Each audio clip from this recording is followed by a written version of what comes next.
en el que tuvimos que enfrentar una pandemia que dejó miles de personas fallecidas y una crisis económica. Además, dejó al descubierto varios casos de corrupción. Aquí iniciamos. Y el mundo entero se vio afectado por la presencia de un nuevo coronavirus que ha causado la muerte de billones de personas y cuyos primeros casos se reportaron en China. La nueva enfermedad, que se denominó COVID-19, se convirtió en una pandemia.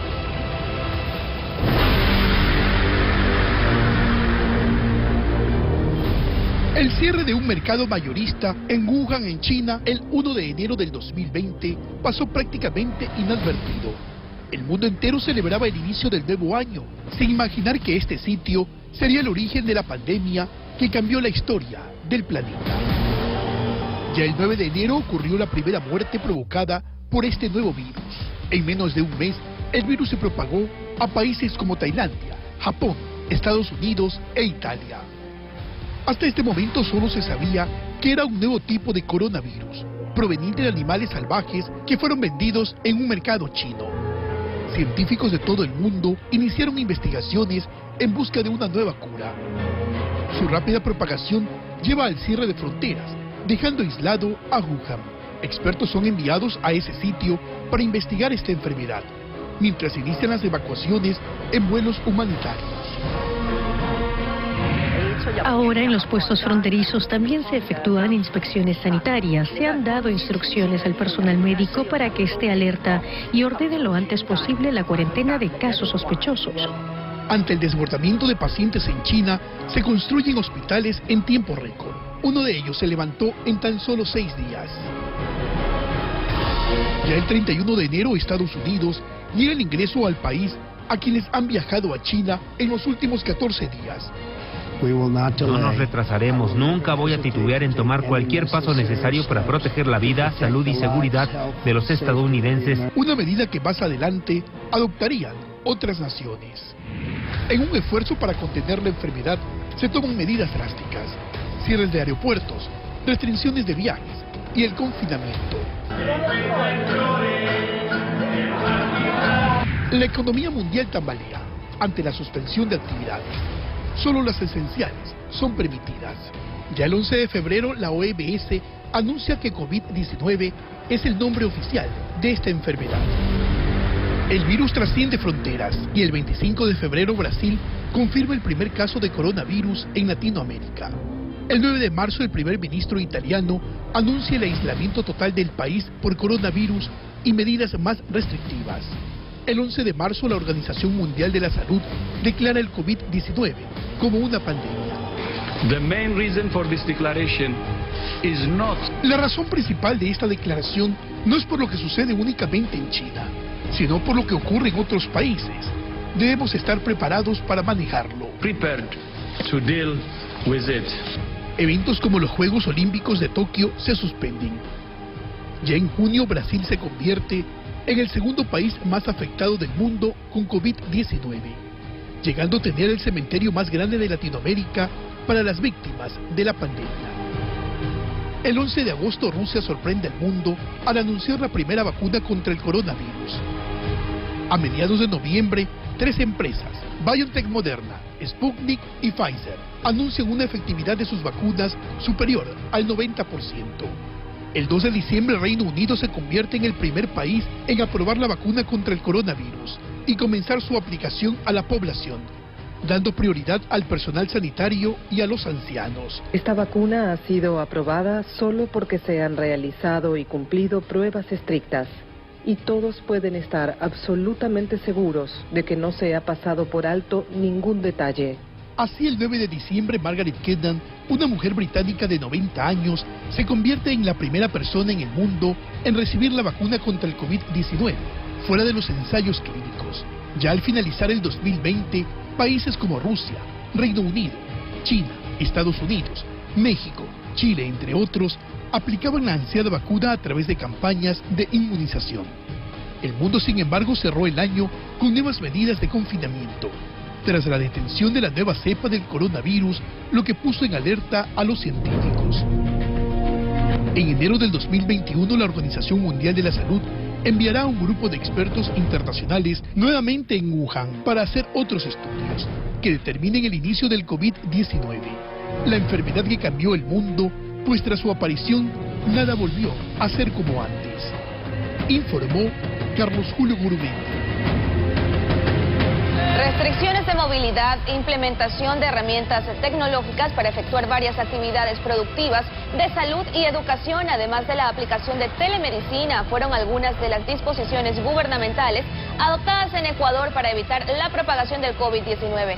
Pese a ello, durante la pandemia el incremento de contagios no cesó. Son medidas por el bien de todos, con las que debemos comprometernos seriamente todos.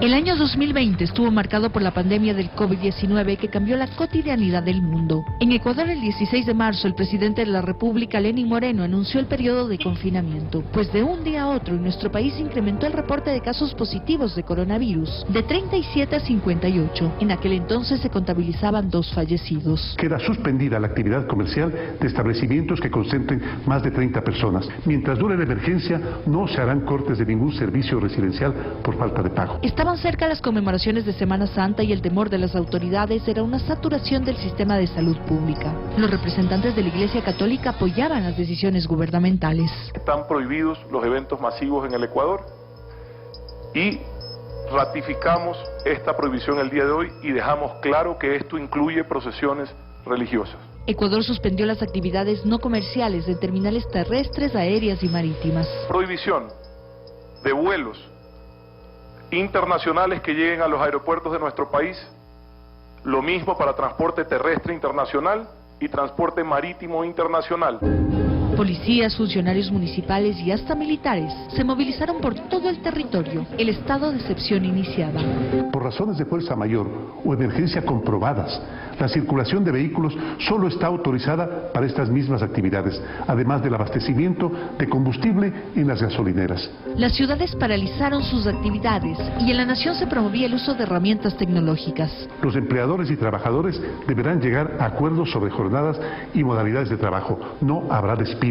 Tras 3 meses de confinamiento, la indisciplina ciudadana incrementaba. Las personas justificaban los desacatos por sus carencias. La crisis económica y social crecía, impulsando al gobierno a modificar las restricciones. Cada cantón tuvo un color de semáforo y con ello la llegada de la nueva normalidad. Para el 13 de septiembre, el reporte oficial de casos confirmados de COVID-19 fueron 118.594. La Corte Constitucional no autorizó una nueva declaratoria del estado de excepción por la emergencia sanitaria. La disposición concluyó el 14 de septiembre. Se insta, se exhorta a las autoridades de todo nivel de gobierno a que existan otro tipo de disposiciones ya regulares, no excepcionales.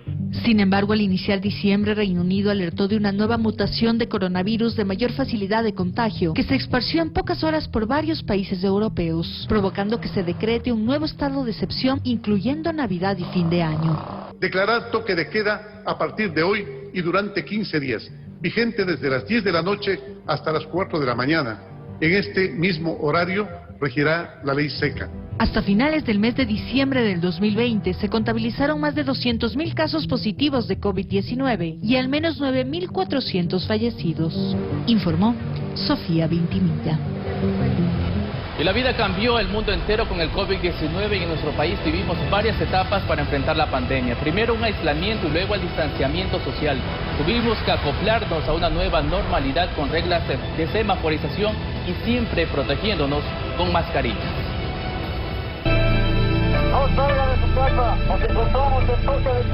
El 16 de marzo, el presidente de la República, Lenín Moreno, declaró el estado de excepción en todo el territorio ecuatoriano con el propósito de contener la transmisión del coronavirus. Se dispuso medidas progresivas de restricción de movilidad, suspensión de vuelos del transporte interprovincial y todas las actividades, a excepción de la ejecutada por los sectores estratégicos. Todo el resto de actividades, de sectores y de industrias tendrán que detenerse. Con la cuarentena obligatoria, todo cambió. Locales cerrados, calles desoladas, parques parques y centros de esparcimiento vacíos. Gente que antes caminaba libremente tuvo que modificar de forma repentina su comportamiento, protegiéndose con mascarilla y con medidas de seguridad para evitar un contagio. A partir del 4 de mayo, Ecuador pasó del aislamiento al distanciamiento social, entrando a una nueva normalidad, respetando las distancias en las calles, oficinas y comercios, portando siempre el cubrebocas con reglas de semaforización por la emergencia sanitaria que se fueron modificando cada mes. Una nueva normalidad en donde nuestra gran tarea va a ser guardar distancia entre nosotros. El COVID-19 obligó a las empresas a acelerar su transformación digital y adoptar el teletrabajo como una salida para mantener sus operaciones. Con el confinamiento y la suspensión de clases presenciales pasamos a la teleeducación, pero por problemas de conectividad o dificultades económicas para tener acceso a Internet, varios estudiantes tuvieron complicaciones. Hay que subir o a veces tiene que subir a un árbol por hacer lo posible, por hacer llegar las tareas vía WhatsApp o Internet. Surgieron iniciativas de la comunidad y de profesores que fueron a dictar clases de forma voluntaria. En Guayaquil, a mediados de octubre, el municipio contrató a 300 maestros para que acudan a sectores alejados como Monte Sinaí. Se reaperturó progresivamente la actividad productiva del Ecuador, sistema de transportación, aeropuertos y comercios para recuperar la economía. Iglesias, cines, zoológicos y gimnasios fueron reaperturando en la marcha, con disposiciones graduales de aforo permitido. Y mientras se iba avanzando, también se evidenciaban los incumplimientos de la ciudadanía en varios cantones del país, como el no uso de mascarillas, aglomeraciones, gente libando en la vía pública y hasta fiestas con exceso de personas en los domicilios. Por eso, a fin de evitar un rebrote, intensificaron los operativos de control que incluyeron clausuras en diversos establecimientos. Uno de los sectores más afectados por la pandemia fue el turístico, y a partir del mes de agosto empezaron a reabrir al público los balnearios con protocolos de bioseguridad. En ningún lugar pueden estar más de 6 personas juntas. Los parasoles tienen que tener por lo menos 3 metros de distancia. El 13 de septiembre, el estado de excepción por la pandemia del COVID-19 llegó a su fin, lo que no significó volver a la normalidad. El gobierno fomentó la campaña Yo me cuido para concienciar a la ciudadanía sobre las medidas de bioseguridad para evitar la propagación del virus. No podemos vivir encerrados. Debemos enfrentar el virus con cuidado, pero sin miedo. Pero ante un nuevo incremento de casos, se suspendieron las actividades masivas en noviembre y diciembre. Para evitar aglomeraciones por el Día de los Difuntos, se cerraron los cementerios, se suspendieron los eventos públicos durante las fiestas de Quito y se cerraron malecones y balnearios por Navidad y fin de año. Las tradicionales procesiones que aglutinaban a miles de feligreses debido a la pandemia se las realizó de una manera diferente, con sobrevuelo y bendición desde el aire, tal como ocurrió con la procesión del Cristo del Consuelo en Guayaquil y la romería de la Virgen del Quinche en Quito. Informó Roselena Vázquez. Sufrió duros embates del COVID-19 durante marzo y abril, registrando picos de contagios y un alto índice de fallecidos por esta enfermedad, a tal punto que hasta se recogían cadáveres de las aceras por el colapso sanitario en los hospitales. Sin embargo, la ciudad se levantó de este desastre. Era un periodo oscuro, desgarrador, que nadie vaticinó. Y no se lo podía llevar al doctor porque no queríamos que se contagiara, pero igual la enfermedad se lo llevó. Guayaquil fue una de las ciudades más golpeadas por la COVID-19 desde el primer estadio de la pandemia en territorio nacional. La alcaldesa Cintia Viteri optó por medidas drásticas como bloquear la pista de aterrizaje del Aeropuerto Internacional José Joaquín de Olmedo con vehículos municipales para evitar la llegada de un avión proveniente de España, caso que fue condenado por la comunidad internacional ya que se trataba de un vuelo humanitario. Yo asumo la responsabilidad de proteger mi ciudad. Recordemos que la cifra de contagiados aumentó de manera exponencial en la provincia del Guayas, por lo que el 23 de marzo el COE Nacional declaró zona de seguridad especial a esta provincia y los elementos de las Fuerzas Armadas se unieron a las labores de control en las calles, con especial atención en la urbe porteña. Lo que permitirá dar un tratamiento mucho más específico. Pero ocurrió lo que todos temían, y es que la cantidad de fallecidos aumentaba al punto que en redes sociales se compartían con frecuencia videos e imágenes de los cadáveres apilados en diversas salas de los hospitales. Esta es la realidad que en el Teodoro Maldonado Carlos. Mientras que en las viviendas también morían las personas. Los familiares de los occisos pedían ayuda urgente para que los cadáveres sean recogidos de las casas. Por esos clamores llegaron a quemar ataúdes en las aceras o simplemente a dejar los cuerpos en la intemperie. Desde muy temprano se encuentra abandonado en un botadero de basura. Están cerca de mi barrio quemando en las calles porque hay un muerto que está. Nos hemos visto obligados a sacar a nuestro familiar a la principal en vista de que ni siquiera hemos podido conseguir particular. Porque tampoco tenían a dónde llevarlos porque la morgue estaba totalmente llena. ¿Qué hicimos como municipio? Hemos traído 4 contenedores de 40 pies, congeladores. La pesadilla parecía no terminarse. Tras el colapso del sistema sanitario, familiares de los fallecidos reclamaban a las autoridades la desaparición de los cuerpos en los sanatorios. Imagínese llegar a la casa y decir a mi familia que no encontré a mi fallecido. Asimismo, cuerpos sin identidad en los contenedores que eran trasladados a los cementerios de la urbe y a la par en los camposantos se divisaban largas filas. La capacidad de los cementerios también se desbordó.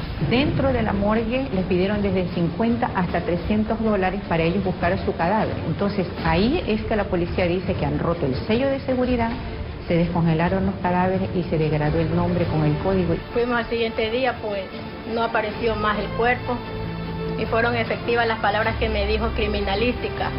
Este es el último día que lo ven.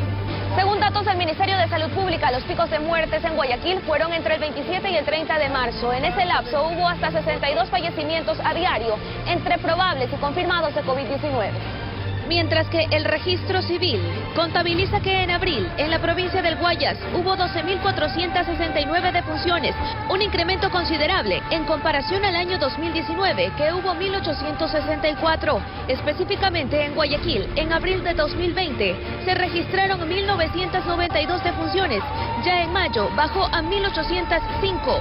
Puesto que las restricciones en ese momento eran más duras, el municipio y otras entidades emprendieron la entrega de kits de alimentos con la realización de pruebas rápidas a los habitantes de distintos puntos, como una forma de tomarle el pulso al avance del virus. El centro de convenciones se convirtió en un hospital para tratar pacientes COVID-19. Además, se inauguró el Hospital Bicentenario con la misma finalidad. Luego, el 20 de mayo, se dio el paso prudencial al semáforo epidemiológico en amarillo, tomando en cuenta una serie de variables como la disminución de la velocidad de los contagios. Ahora Guayaquil está sectorizada para detectar las zonas con mayor cantidad de personas contagiadas. A decir de la alcaldesa, el paso a un semáforo verde está lejos y de continuar la indisciplina ciudadana, la posibilidad de una segunda ola tampoco se descarta. Informó Adriana Peralta.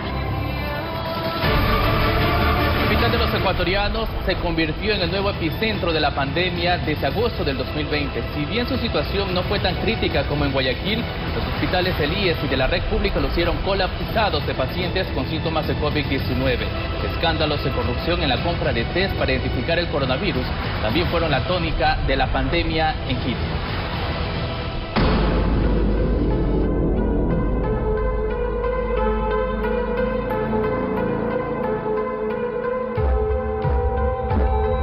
Y hoy tenemos que informar que tenemos el primer caso confirmado de coronavirus en el Ecuador. 12 días después que el gobierno informara sobre el primer caso de coronavirus en el país, el alcalde de Quito, Jorge Yunda, tomaba una decisión. Declarar en emergencia sanitaria al Distrito Metropolitano de Quito. Esto con el fin de evitar la propagación del virus, y para ello también anunciaba medidas como la suspensión de clases y el COE metropolitano en sesión permanente. Queda suspendido en Quito todo evento y toda reunión pública y privada.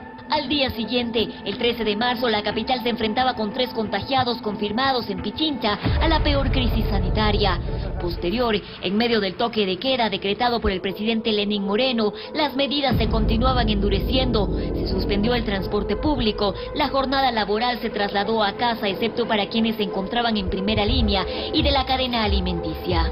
Suspensión del uso del espacio público, suspensión de todas las licencias de actividad comercial para todas las actividades económicas.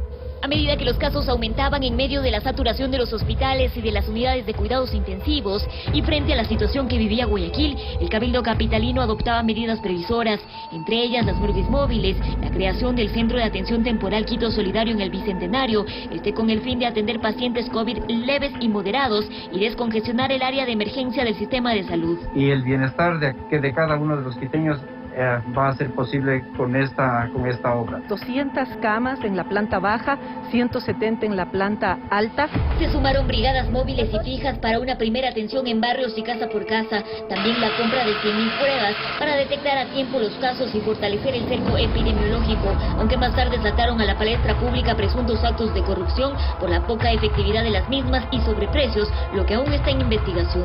Que estas pruebas adquiridas por el municipio tienen la sensibilidad necesaria, es decir, no son pruebas chimbas. Con 3.482, Quito pasó del semáforo rojo a amarillo el 3 de junio. La nueva normalidad se reanudaron varias actividades, restricciones y medidas de bioseguridad. Después de 78 días de confinamiento, es hora de trabajar, es hora de reactivarse, es hora de producir. Pese a todas las medidas implementadas, controles y más, las aglomeraciones, fiestas clandestinas y respeto de medidas persistieron, haciendo que los casos se incrementen, a tal punto que el 10 de agosto Quito, con 26.210 positivos, superó a Guayaquil, que era la ciudad con el mayor número, en ese entonces 12.202. Pero nunca habrán camas o salas suficientes para atender si es que no entramos a esa conciencia social, si no entramos a esa corresponsabilidad. Aunque Quito sigue siendo la ciudad con el mayor número de contagios, con más de 66.000 casos positivos, según los últimos reportes, la curva epidemiológica estaría descendiendo. Informó Adriana Roca. Durante este 2020, especialmente entre los meses de marzo y junio, se dieron a conocer héroes anónimos que con empeño, amor al prójimo y dedicación salvaron muchas vidas durante el tiempo más difícil de la pandemia. Ellos, doctores, enfermeras y demás, enfrentaron al COVID-19 sin dejar de llevar a cabo sus importantes actividades diarias.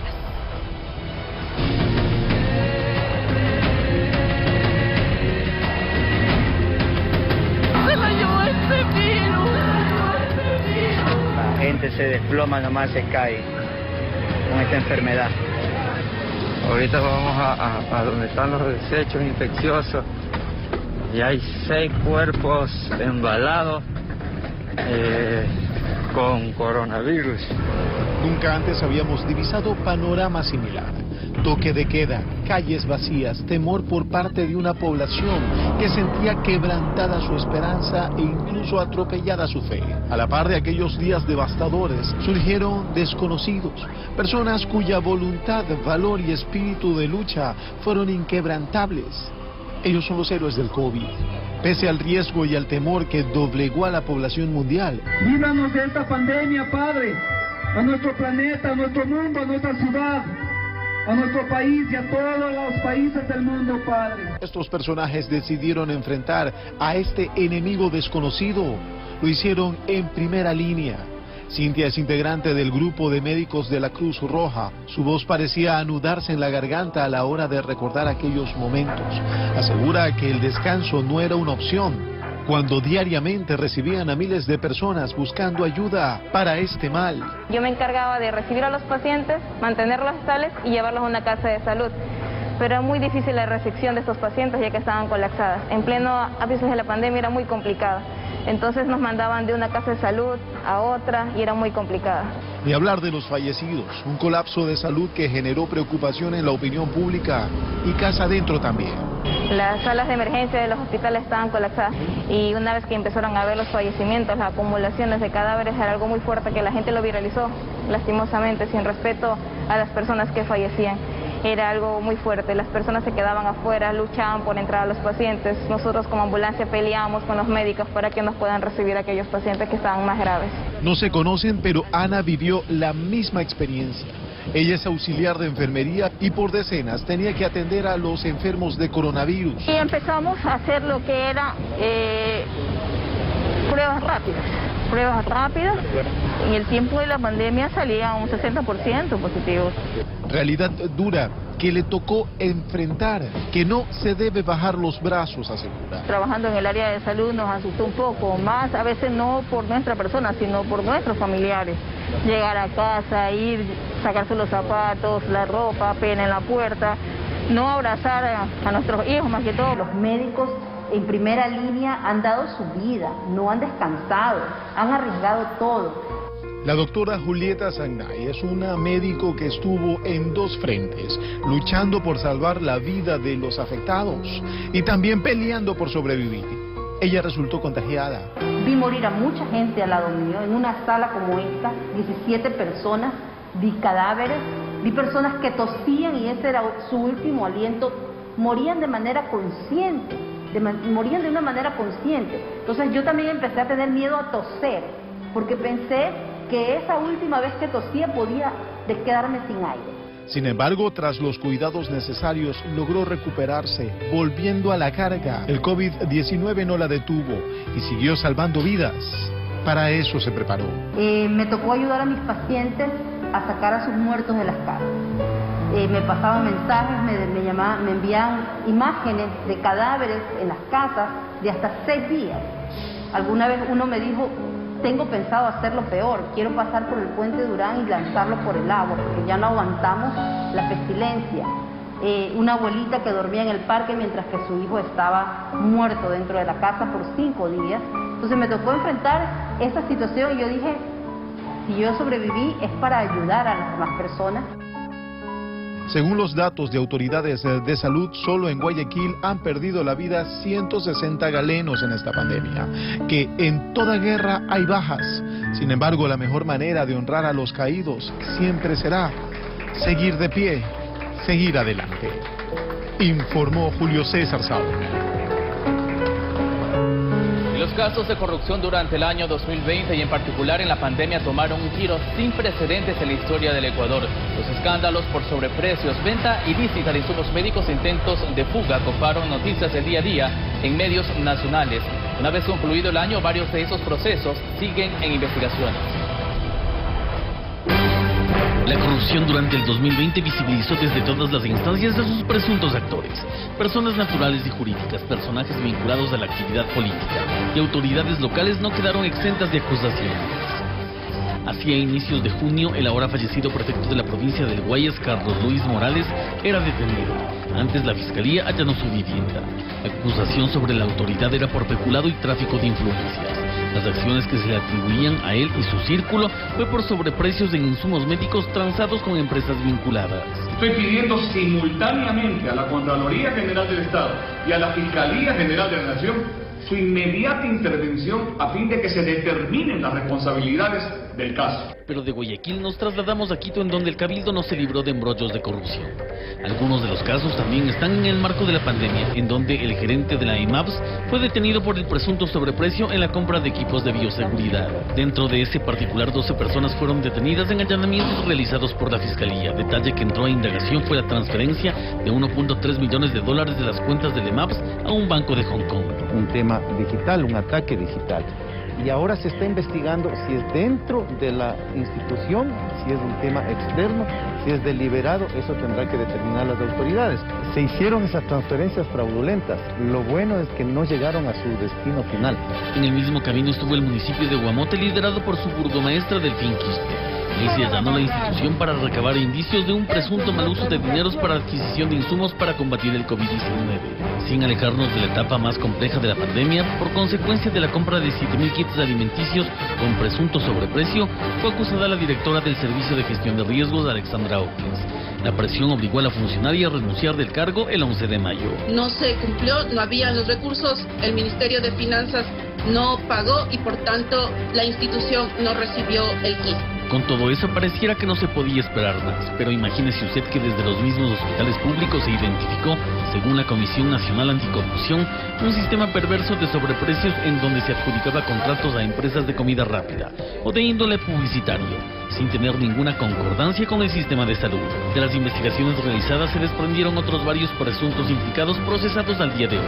Abdala Bucaram, su hijo Jacobo Bucaram, 2 extranjeros, uno de ellos asesinado en prisión. De otra parte, recordarán el nombre de Daniel Salcedo, también vinculado con la familia Bucaram, quien comercializaba de manera ilegal medicamentos donados al Hospital Teodoro Maldonado. En su intento por escapar, la avioneta en la que viajaba se estrelló en Perú y fue detenido. Ni el Instituto de Seguridad Social de la Policía ha quedado fuera de las situaciones relacionadas con la corrupción. De esta manera, el ISPOL habría sido sujeto de una estafa por la que tiene un faltante de 532 millones de dólares, producido entre 2014 y 2017. El ISPOL lo que hace es comprar bonos del Estado ecuatoriano, pero no se los compra el Estado ecuatoriano, no se los compra el Ministerio de Finanzas. Se los compra con un pacto de recompra y a valor nominal a una empresa privada.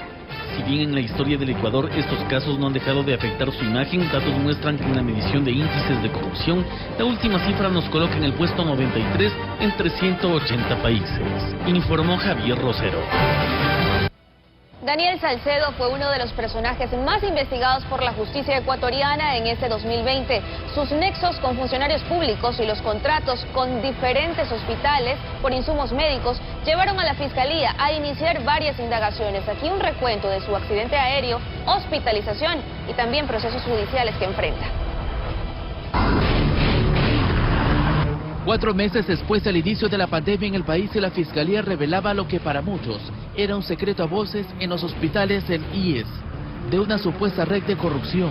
La justicia buscaba a Daniel Salcedo, pero el 3 de junio allanan la casa de la familia Bucaram, en el norte de Guayaquil. Encontraron cartones con insumos médicos, además de restos arqueológicos y un arma de fuego por la que el expresidente estuvo retenido por varias horas y manifestó de dónde provenía. ¡Viva la patria! Pero el 7 de marzo, Galá Bucaram Pule había viajado a Estados Unidos y por los hechos antes mencionados que también lo involucran en las indagaciones, decidió aclarar varios puntos y así se refirió la noche del 7 de junio, si vivía o no en una casa de propiedad de Daniel Salcedo, en Florida. No tengo autorización de las personas donde me he estado quedando, no puedo hacerlo público. El señor Salcedo es mi amigo, nunca lo he negado. Alguien por servicio que se comunica constantemente con bomberos, hay una avioneta que saca ahí. La mañana del 8 de junio, medios peruanos ya informaban del accidente aéreo en Tumbes, a pocos kilómetros de la frontera con Ecuador. En el siniestro, durante el fallido aterrizaje, murió el piloto. El copiloto y único autorizado para estar al mando de la aeronave desapareció. Asimismo, otro ocupante, Daniel, y su novia Jocelyn Mieles, fueron atendidos en un centro médico de la localidad. Asimismo, se dieron a conocer estas imágenes del instante cuando ingresan al hangar con las maletas. El hermano de Daniel, Noé Salcedo, fue detenido al día siguiente en la frontera con $47,000 en una mochila. Le iniciaron una investigación por lavado de activos en la que vincularon a 5 personas más, entre ellas a su familiar. Noé Salcedo no se encontraba cometiendo ningún delito al momento de la tenencia de dichos recursos. Ya en Guayaquil se abría otra indagación a su hermano por fraude procesal del intento de fuga. Él además tenía vigente una boleta de captura por el presunto delito de peculado en una supuesta trama de corrupción en la compra de insumos médicos en el Hospital Teodoro Maldonado Carbo del IES durante varios años, y en el inicio de la pandemia, Salcedo fue trasladado a Guayaquil, donde estuvo con estricto resguardo policial en el Hospital Abel Gilbert Pontón. Y le dejé su carta para cuando reaccione. El 28 de julio, luego de estar internado 49 días en esta ciudad, Salcedo recibió la alta médica y por orden de un juez fue trasladado a la cárcel del Inca, en Quito. Y mientras eso ocurría en hospitales y cárceles, por otro lado, las investigaciones revelaban información del incremento de su patrimonio y de todos sus bienes. Asimismo, los contratos con entidades estatales como el MIES, Inmobiliar, Contraloría, Consejo de Participación Ciudadana y Control Social, Gobernación de Guayas y varios hospitales, con 10 empresas registradas desde el año 2013. A él le ordenaron prisión preventiva y a su novia Jocelyn Mieles medidas cautelares y el uso de grillete electrónico que se presente periódicamente ante un juzgado. Yo sabía que íbamos a la playa porque me mostró una imagen de que íbamos a la playa. Alfredo Adún, dueño de la avioneta, también fue investigado. Al político y empresario lo interceptaron miembros policiales en la vía La Costa. La fiscalía lo requería para una versión, pero se complicó su salud en el traslado y fue llevado a un hospital. Él aseguró que le robaron la avioneta en el intento de fuga. Yo soy el único perjudicado. El piloto Franklin Lara apareció luego en la fiscalía. Rindió una versión. Después de unos días le giraron orden de captura y posteriormente fue detenido. Y con una acción de habeas corpus que fue concedida, ahora enfrenta el proceso, pero fuera de la cárcel.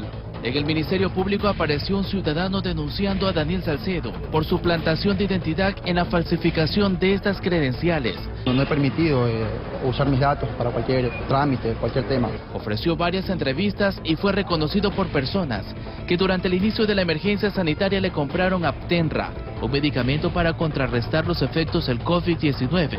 La ampolla de $200 la vendían en $1.500 y hasta en $2.000. Se trataba de Abraham Muñoz, el entrenador personal de Daniel Salcedo, quien fue detenido. La Fuerza de Tarea de la Fiscalía inició un proceso legal por el delito de peculado. Al caso también se sumó la aprehensión del exdirector del Hospital del Guasmo Sur y de varios funcionarios más, encargados de las farmacias del sanatorio. Y por el mismo caso todos están con prisión preventiva, pero los nexos y relaciones con el Hospital Teodoro Maldonado Carbo iban más allá.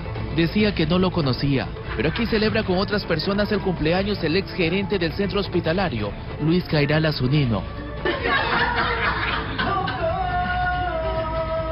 Salcedo, Cairala Zunino y 13 personas más, entre ellos los hermanos Bucarán Pule y la esposa de uno de ellos, son acusados ahora por presunta asociación ilícita en irregularidades en convenios de pago para la compra de insumos médicos. Podríamos decir que el modus operandi es la falta de tecnicidad que hay en el tema contratación pública.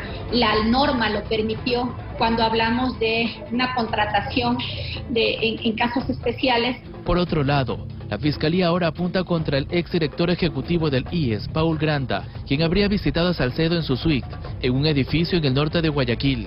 Él aseguró que no lo conoce y la Fiscalía lo acusa por presunta delincuencia organizada. Ya en prisión, Salcedo intentó inscribir su candidatura a la Asamblea Nacional para los próximos comicios y esta fue rechazada por la Junta Electoral de Guayas. Pero el 15 de diciembre, Daniel Salcedo, Jocelyn Mieles y el piloto Franklin Lara fueron sentenciados a 4 años de prisión por el delito de fraude procesal del intento de fuga en la avioneta y también deben pagar una multa de $4.000. Sobre Alfredo Adún se suspendió el proceso hasta conocer un informe médico del empresario. Esta resolución es de primera instancia y los abogados se acogerán a otras normas legales.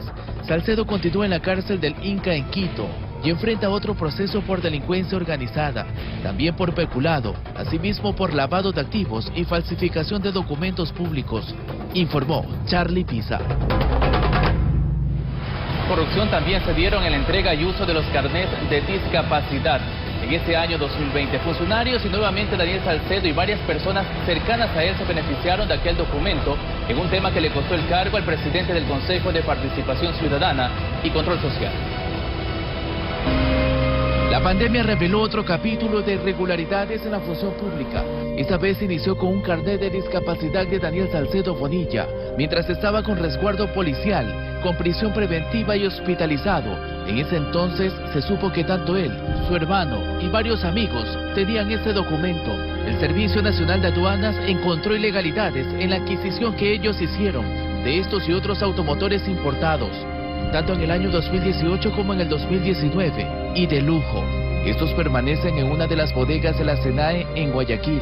Esta institución anunció que presentó una denuncia por defraudación tributaria contra ellos y un ex jefe de compras del Hospital Teodoro Maldonado Carbo. Finalizó junio y el Ministerio de Salud, encargado de emitir los carnets de discapacidad, se los revocó. Queridos ecuatorianos. Y el 1 de julio, el presidente Lenín Moreno se enteraba de ese problema y salió en cadena nacional, en tono enérgico, anunciando la suspensión de aranceles para la importación de los vehículos para las personas con carnés, entre otras medidas. La detención de vehículos importados con carnés fraudulentos. Tercero, la auditoría del Ministerio de Salud caso por caso. El Ministerio de Salud deberá investigar, denunciar y sancionar a los responsables. A renglón seguido, el ministro de Salud admitía que hubo inconsistencias e irregularidades en el proceso de control de los carnets de discapacidad y tenían en la mira a varios funcionarios. Iniciar sumarios administrativos, eso es lo que corresponde a 4 personas que son empleados del Ministerio de Salud Pública y que emitieron irregularmente estos carnets. Para mí las crisis son grandes oportunidades. El 2 de julio, el país se enteraba que el presidente del Consejo de Participación Ciudadana y Control Social, Cristian Cruz, También tenía uno de esos documentos con un grado de 81%, tanto visual como auditiva, obteniendo beneficios hasta del 80%. Esta licencia lo saqué hace 26 años, es decir, mucho antes de que tenga el problema visual y auditivo al CONADIS. Sin embargo, todos sabemos que las licencias deben ser renovadas. Usted la renovó en el año 2016. En un caso que fue muy cuestionado y llevado hasta el Pleno de la Asamblea Nacional. Estoy absolutamente convencido que ustedes tomarán una decisión con base en los argumentos técnicos. Que terminó destituyendo y censurando del cargo a Cruz por incumplimiento de funciones y falta de probidad notoria. 124 votos en el legislativo lo dejaron fuera del cargo. En la lista también estaban asambleístas como Fabricio Villamar, que fue cuestionado por el valor de una camioneta importada, también por la exoneración tributaria con beneficios del carné y por haber expuesto aquella condición en un juicio de alimentación de su hijo, que presenta autismo, reduciendo así el pago de la misma. Tengo una discapacidad auditiva y adicionalmente en la columna. Se sumaron acusaciones contra el asambleísta Israel Cruz, Marcia Regui y el esposo de un expresidente de la legislatura.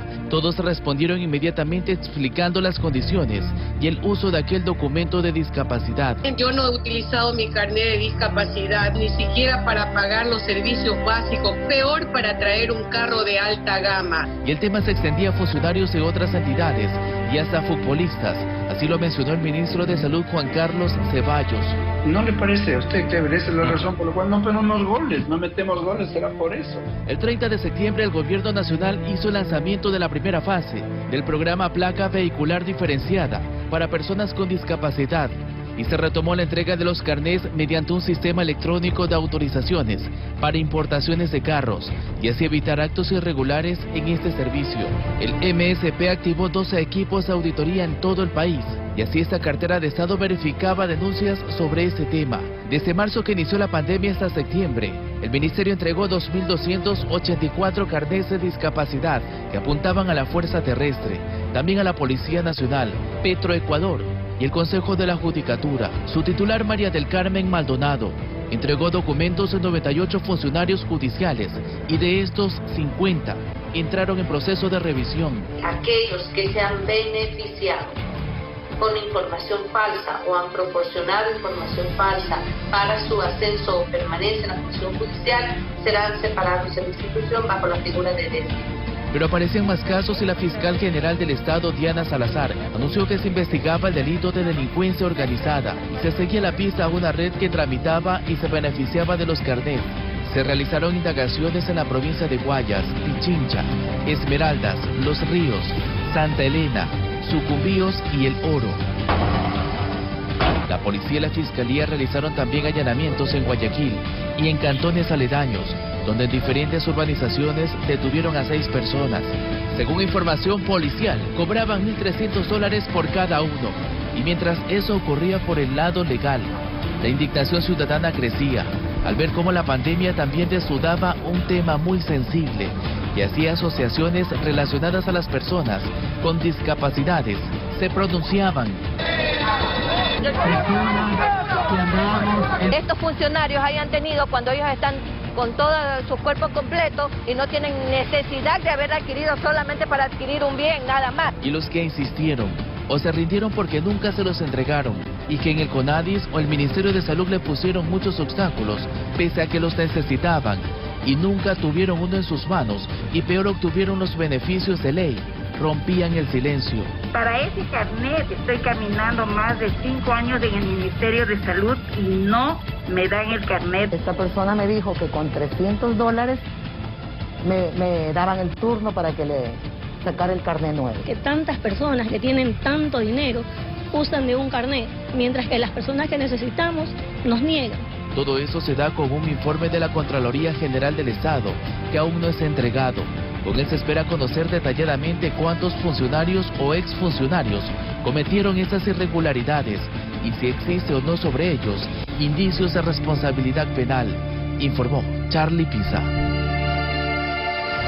Además, el 2020 empezó con la caída del precio internacional del petróleo, algo que afectó directamente a la economía ecuatoriana y que se vería aún más agravada por la crisis económica que dejó la pandemia. En medio del caos, el país alcanzó un acuerdo con el Fondo Monetario Internacional. El 2020 fue un año duro para la mayoría de ecuatorianos, pues al mundo llegó una pandemia que dejaría secuelas graves no solo en la salud de las personas, sino que también causaría estragos y angustia en la macroeconomía y en los bolsillos de los ciudadanos de a pie. Al impacto de los efectos de la pandemia se suma una economía debilitada.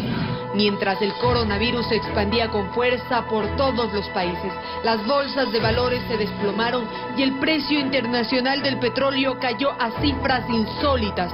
Para abril, un barril de la WIT, que es referencial para el Ecuador, llegó a costar hasta menos $37. A inicios de 2020, Ecuador calculó la venta por barril de crudo a $50, pues esta realidad no se dio. Hubo días que el precio llegó a cero. Es sin duda alguna un golpe durísimo para la economía de nuestro país, que depende de la venta de petróleo, es su principal producto de exportación. Ecuador enfrenta el momento más crítico de su historia. Para octubre, Ecuador se ubicó como el tercer país más afectado económicamente en Latinoamérica por el COVID-19. Las proyecciones del PIB decrecieron.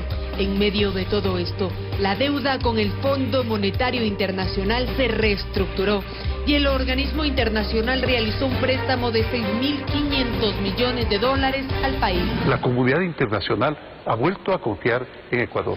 En 2020 se realizaron 2 desembolsos del FMI por un total de $4.000 millones que sirvieron, entre otras cosas, para pagar deudas. El monto faltante será entregado en el 2021, sin embargo, por el préstamo a 10 años plazo con 4 de gracia y a un interés del 2.9%, el país hizo compromisos que debe cumplir. Alcanzar un superávit global del sector público no financiero del 0.6% en el 2022. Segundo, alcanzar paulatinamente un nivel de deuda sobre el Producto Interno Bruto menor al 57% para el 2025. Tercero, mejorar la transparencia en las auditorías del Banco Central y fortalecer su autonomía. Cuarto, luchar incansablemente contra la corrupción. Desempleo, reducción de jornadas laborales y salarios, negocios quebrados, sectores totalmente paralizados se reportaron día a día. Para el 8 de agosto, el INEC informó que en el Ecuador existían 1 millón de desempleados. Para subsanar esta problemática, desde el gobierno se impulsó la ley humanitaria, acuerdos ministeriales, entre otras acciones. La ley humanitaria, desde su promulgación el 22 de junio, la ley ha logrado salvar más de 72.000 puestos de trabajo y se han creado desde esa fecha 170.000 nuevos empleos. El 2021 es un nuevo año que genera esperanza de que la situación económica mejore para todos. Los retos que tiene que afrontar el próximo gobierno en materia económica son grandes. Informó Valeria Navarro. Los periodistas también vivimos momentos muy duros por la pandemia, pero nunca dejamos de informar e incluso incrementamos nuestras emisiones para cumplir con el compromiso de mantenerlos debidamente informados. Recopilamos lo que vivió nuestro equipo de noticias que transmitió día a día lo que ocurría en el país. 2020 fue un año de pruebas, un año en el cual RTS retrató el dolor, la desesperación. Mi esposo hace 3 días lo sepulté con él. Bueno, se lo llevó ese virus. Encontramos la muerte en aceras. El miedo se apoderó de las calles y las dejó vacías.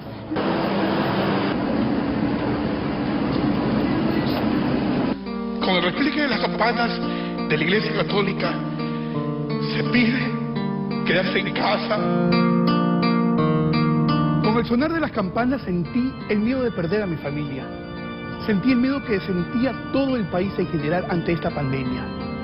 1000 disculpas.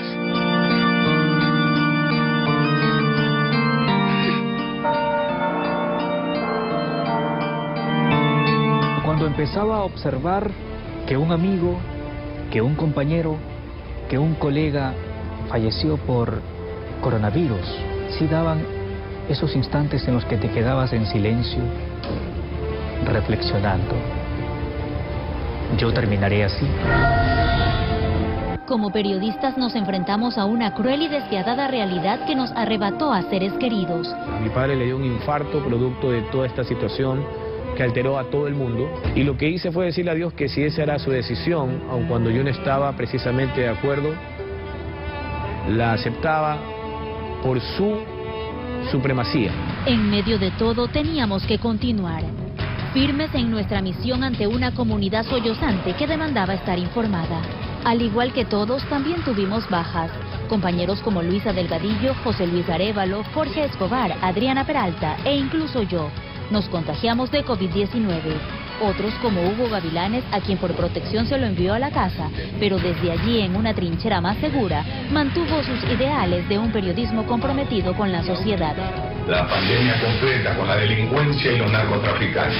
Los pasillos del canal quedaron prácticamente desolados, pues se decidió ir al teletrabajo. Quedamos pocos. La decisión fue difícil. Solo teníamos una presentadora de planta en el estudio, que era Mayra Montaño. No teníamos más presentadores. Vi la soledad del canal, la gente estaba con mascarillas, tapados. Cuando ya pasé al camerino, bueno, ¿y quién viene? No había maquilladora, no había peinadora, y sacamos ese noticiero con poquísima gente. Inmediatamente comenzamos a jugar fichas, los reporteros pasaron a ser presentadores.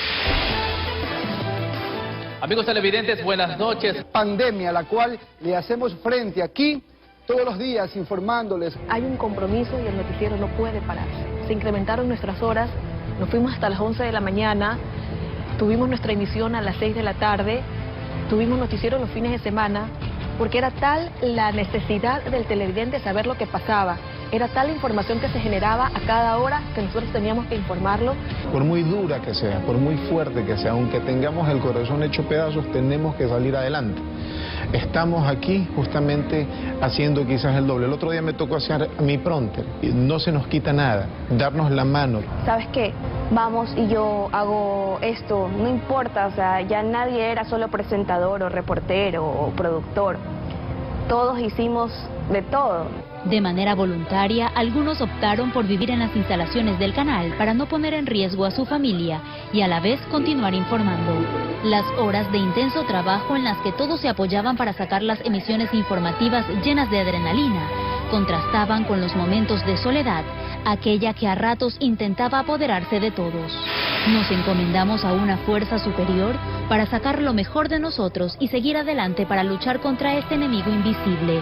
En tus manos está este equipo de trabajo, mi Señor, y en ti confiamos y en ti caminamos seguros. Nuestras armas no solo fueron las cámaras y micrófonos, un departamento médico y de seguridad industrial estuvo pendiente. Se vivió lo que nunca imaginamos, una pandemia despiadada que nos obligó a reconstruirnos. Nos unimos como familia, respaldados por ustedes, esa teleaudiencia fiel que confió en nosotros y nos dio ánimo. Resistiré para seguir viviendo, soportaré los golpes y jamás me rendiré. Ya que los sueños se me rompan en pedazos. Nos llenaba de energía y escribía junto a nosotros esta dolorosa historia. Cuando pierda todas las partidas, cuando duerma con la soledad, cuando se revelen los recuerdos y me pongan contra la pared, resistiré erguida frente a todo, me volveré de hierro para endurecer la piel. Vivimos momentos muy difíciles, como toda la sociedad, pero creo que realmente el gran mérito lo tuvo el equipo de noticias. De manera admirable, en los momentos más duros que hemos vivido como sociedad en estos últimos años. Había una serie de noticias falsas que en momentos de temor para la sociedad agravaban más la situación. Creo que fuimos muy responsables informando de manera muy seria. Lo importante es que la gente confía en nuestro noticiero, confía en la información, en la credibilidad con la que nosotros damos a conocer lo que sucede en la ciudad, sin opiniones, sin intereses personales, sino simplemente informando y cuidando a la sociedad. La pandemia continúa y al finalizar el año nuestro compañero Hugo Gavilanes se contagió de COVID-19. En este momento él se encuentra en una casa de salud en el área de cuidados intensivos. Dadas las circunstancias de que el virus tomó mucha fuerza en los pulmones de mi papá, los médicos tuvieron que tomar la decisión de enviarlo a esta área. Queremos recalcar y dejarles claro que mi papá no ha sido entubado. Gracias a Dios no fue necesario. Y ahora lo esperamos con la fuerza que lo caracteriza en este 2021. La mascarilla, el alcohol y el gel antiséptico nos acompaña desde marzo como parte de la nueva normalidad que vive el mundo entero. Resistiré para seguir viviendo. Soportaré los golpes y jamás me rendiré. Y aunque los sueños se me rompan en pedazos, resistiré, resistiré.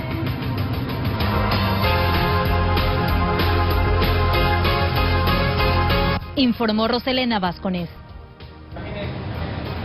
Vamos a un corte comercial y regresamos con más de Resumen 2020. Ya volvemos.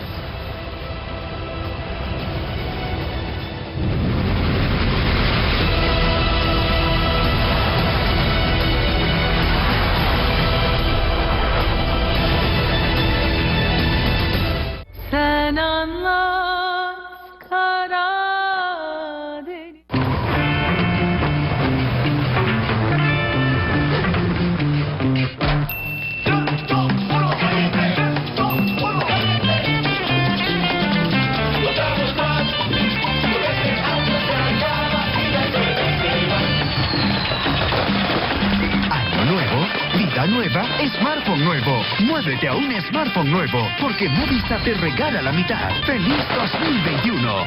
Movistar. ¿Sientes dolor y rigidez? Cuida tus articulaciones de la osteoartritis con X-Ray Cápsulas.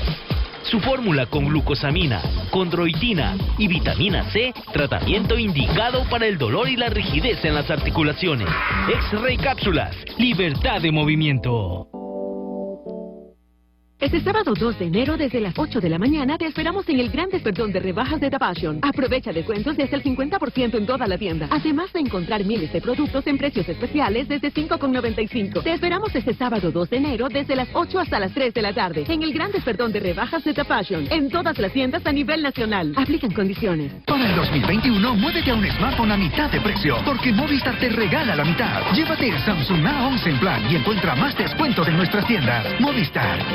¡Que nada te detenga! Con Apronax Liquid Gels. Potente y rápido alivio. Para dolores severos de cuello, articulaciones, espalda, dental u hombro. Hasta 12 horas de alivio con Apronax Liquid Gels. Claramente Claritine, la marca número 1 en el mundo, alivia los síntomas de las alergias causadas por las mascotas, el polvo o el polen. Efecto por 24 horas. Y no causa sueño. Si es Bayer, es bueno. Los cambios de clima y los gérmenes son cada vez más fuertes. Nuevo Redoxon Total, fórmula mejorada que combina los beneficios de la vitamina C y el zinc con la vitamina D, ofreciendo triple protección para fortalecer el funcionamiento de tu sistema inmune. Nuevo Redoxon Total, porque necesitas protección. Y para los niños, Redoxitos Total. Si es Bayer, es bueno. La tela de un colchón se puede copiar. Lo que no se puede copiar es la calidad y garantía de nuestros productos, certificados por el Centro de Investigación del Descanso Chaide, donde se analiza su confort y excelencia con la más alta tecnología. Al comprar un Chaide original, comprueba la marca en la tela y en la bota plástica. Verifica etiquetas y certificado de garantía y escanea el código de barras con nuestra app. El verdadero descanso es original de Chaide. Chaide sueña con un mundo mejor. Nunca tuviste sueños pequeños. Nosotros tampoco. Por eso, tienes una universidad que, al igual que tú, no tiene barreras. Y eso nos ha llevado a ser la número 1 en el país en investigación, tecnología y relevancia según el ranking Web of Universities. Uno de los más importantes a nivel mundial. Cuando tú lo haces en grande, nosotros también. Inscríbete en la UTPL y estudia en grande. UTPL. Hagámoslo en grande.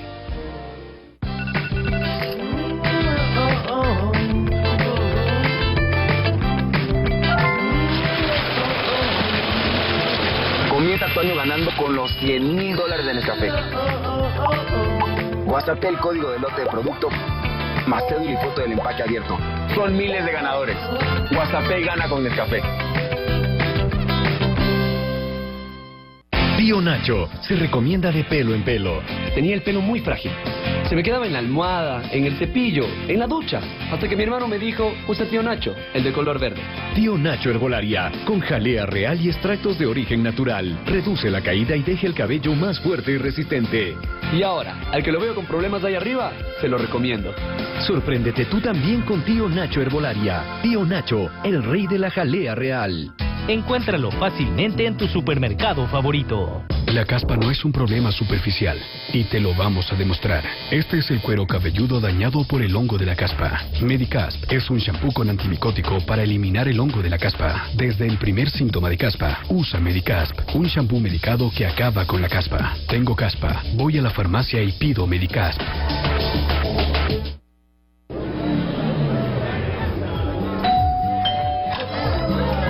Por llevar la mascarilla de adorno. Por no hacerle caso al distanciamiento. Por decir salud sin importar la salud. Solo aún fui a apagar las velas del Juancho y terminé apagando la vida de mi abuelita. La pandemia aún no ha acabado. Cuídate, no acabes con tu vida.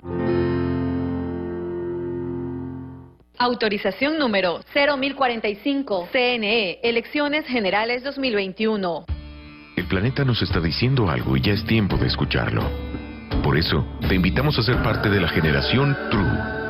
La de los justos, influyentes, colaborativos. Ser un True es tener claro que el plástico es evitable. Que somos uno con la tierra, con el agua, con los animales. Porque ser un True es una actitud. Tómatelo en serio. Nueva leche deslactosada True, 99% reducida en lactosa. La nueva generación de alimentos sostenibles.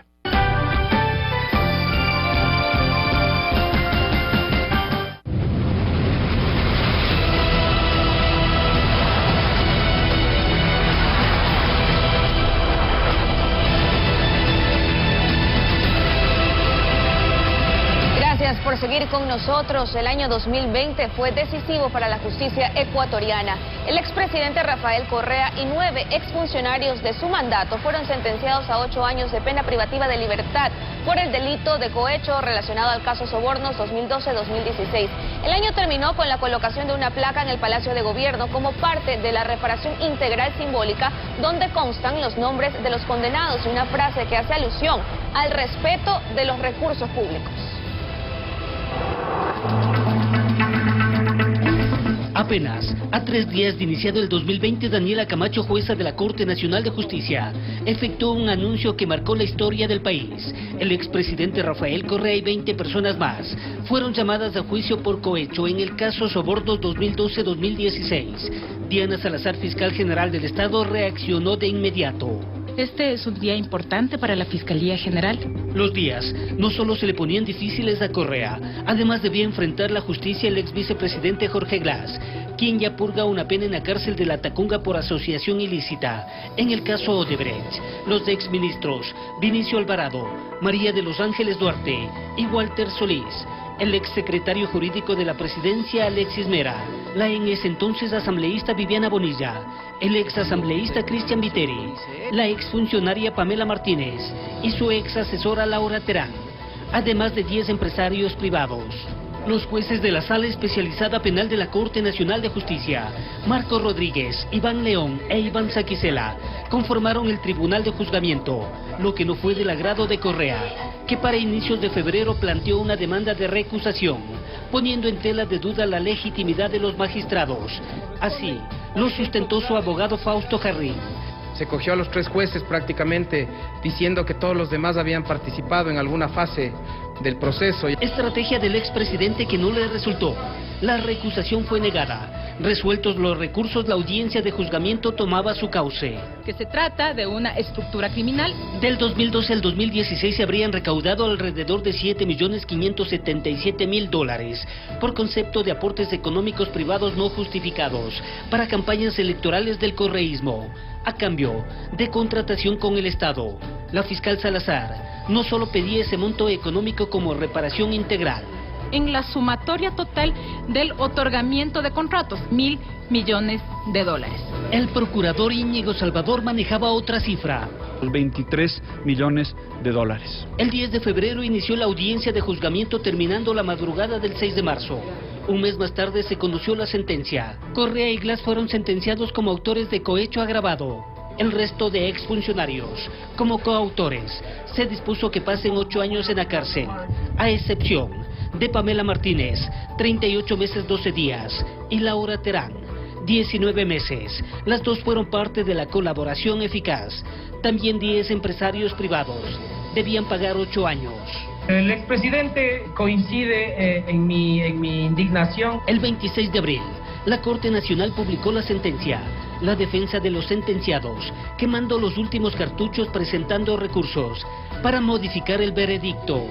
Verticales y horizontales, esto es ampliación, aclaración. Ha sido indebidamente analizada la prueba que se ha presentado dentro del juicio. Dictamen que fue ratificado beneficiándose solo Pamela Martínez y Laura Terán, a quienes se les bajó la pena.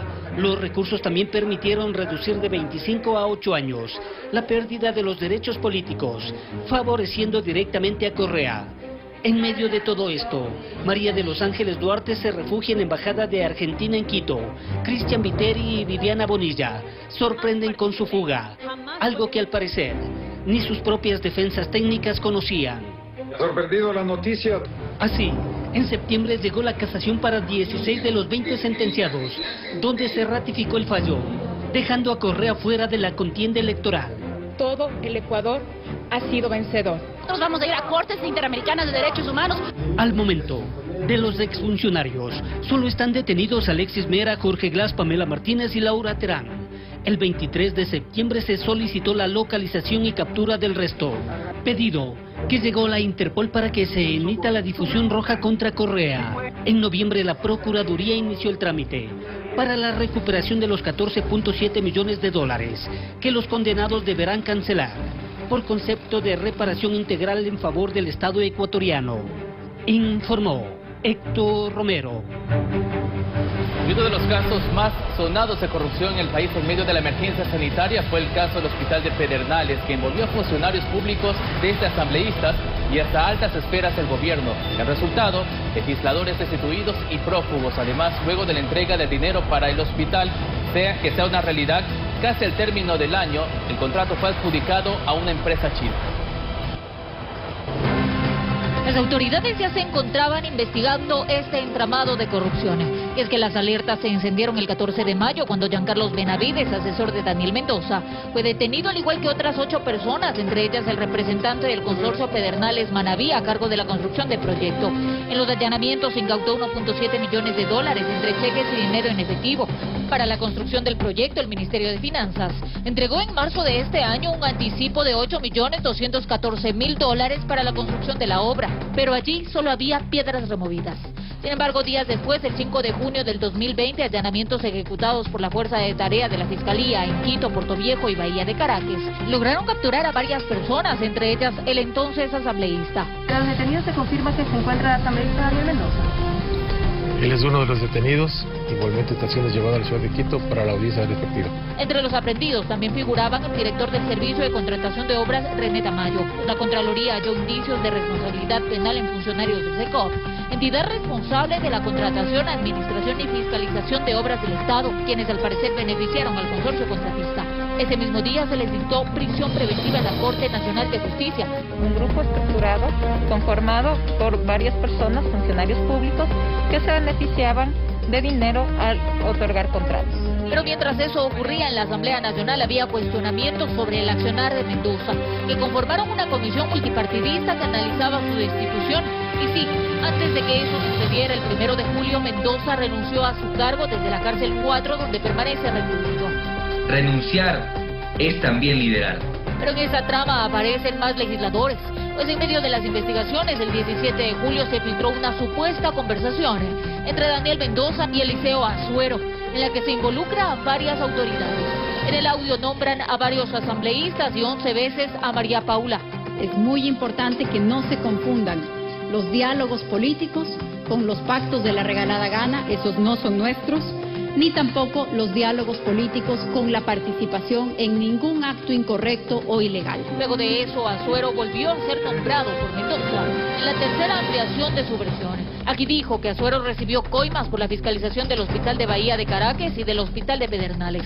Según Mendoza, el SECOP le fue entregado a Azuero en representación de la bancada del Badi, y aunque este se defendió de las acusaciones desde la clandestinidad, el 8 de septiembre presentó su renuncia irrevocable al cargo de asambleísta por sucumbíos.